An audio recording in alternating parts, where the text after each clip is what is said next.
emergency exit. If the life vest does not inflate correctly, fill it by blowing into the 2 rubber valves. Our aircraft is equipped with 8 emergency exits clearly marked with exit signs.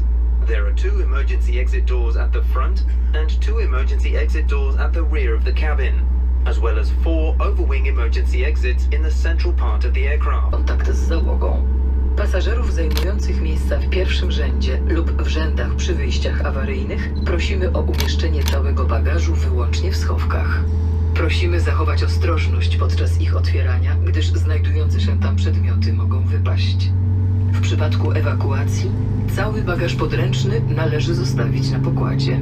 Jeżeli mają Państwo jakiekolwiek pytania, jesteśmy do dyspozycji podczas całego lotu. Dziękujemy za uwagę. Życzymy przyjemnego lotu. You are allowed to use electronic devices during the entire flight, but please make sure that your devices are in flight mode. Please keep in mind that during takeoff and landing, laptops and large electronic devices must be secured in your hand luggage, seat pocket, or the luggage compartment. Should you lose your electronic device, it gets stuck between the seats, its battery is damaged, hot, or produces smoke, please immediately notify a crew member. If you are seated in the front row seat or in the row next to an emergency exit, all your belongings must be stowed in the overhead compartments only. Please be careful while opening the overhead compartments, as items may fall out. In case of evacuation, all your hand luggage must be left on board. If you have any questions or need assistance, we are at your disposal throughout the flight. Thank you for your attention. We wish you a pleasant flight. Attivare la modalità aereo. Ricordate che computer portatili e altri dispositivi di grandi dimensioni devono essere scollegati dalle fonti di alimentazione di bordo e riposizionati nel bagaglio a mano, nella tasca del sedile o nella cappelliera. In caso di smarrimento di un dispositivo elettronico o qualora restasse incastrato nello spazio tra i sedili, siete pregati di avvisare immediatamente il personale di bordo. Vi chiediamo gentilmente di leggere la scheda con le istruzioni di sicurezza che troverete nella tasca del sedile di fronte a voi. Vi auguriamo un piacevole volo.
Cabin crew, be ready for departure.